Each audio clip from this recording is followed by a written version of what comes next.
Table যতদিন পর্যন্ত শেষ না হবে ততদিন পর্যন্ত অপারেশন চলবে।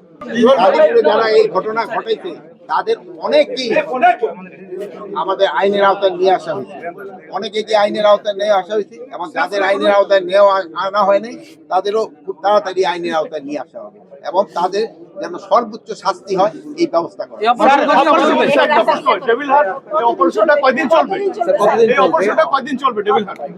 টেবিল যতদিন পর্যন্ত শেষ না হবে ততদিন পর্যন্ত অপারেশন চলবে।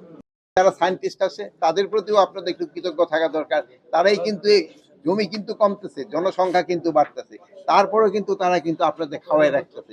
এই জন্য আপনারা যদি আমাদের দেখেন যারা এখানে কর্মকর্তা কর্মচারী এবং কৃষক সবার জন্য আমরা কিন্তু একটু কৃষকের ভাস্কর্য ভাঙার সময় ওনারা বলেছেন যে ওরা বাংলাদেশে কোনো ভাস্কর্য রাখবে না, তো আপনি কি বলতে চান? আমি এইটার ব্যাপারে এই কথাটা বলছি কিনা আমি এখনো জানি না, জেনে আমি আপনার হয়তো পরে জানতে পারবো।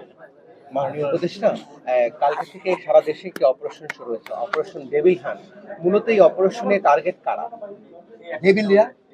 ডেভিল মানে টার্গেট যারা দেশকে অস্থিতিশীল করার চেষ্টা করে, এই ক্ষেত্রে যারা আইন অমান্য করে, দুষ্কৃতিকারী এবং সন্ত্রাসী, তারা এইটার টার্গেট। এখন পর্যন্ত মানে আপডেট আছে আপনার কাছে যে চিহ্নিত সন্ত্রাসী বা চাঁদাবাজ বা মাদক ব্যবসায়ীদের গ্রেফতার হচ্ছে এবং হইতেছে এবং হবে। 4 জন পুলিশ কর্মকর্তাকে 4 জন না 5 জন পুলিশ কর্মকর্তা, মানে এটা তো আপনারা সবাই জানেন।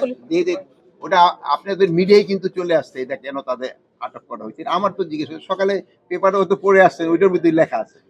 কতদিন চলবে অপারেশন ডেভিল হান্ট? আপনারা ভালো থাকেন। আচ্ছা, থ্যাংক ইউ। গাজীপুরের পরিস্থিতি নিয়ে একটু বলে দিবেন স্যার।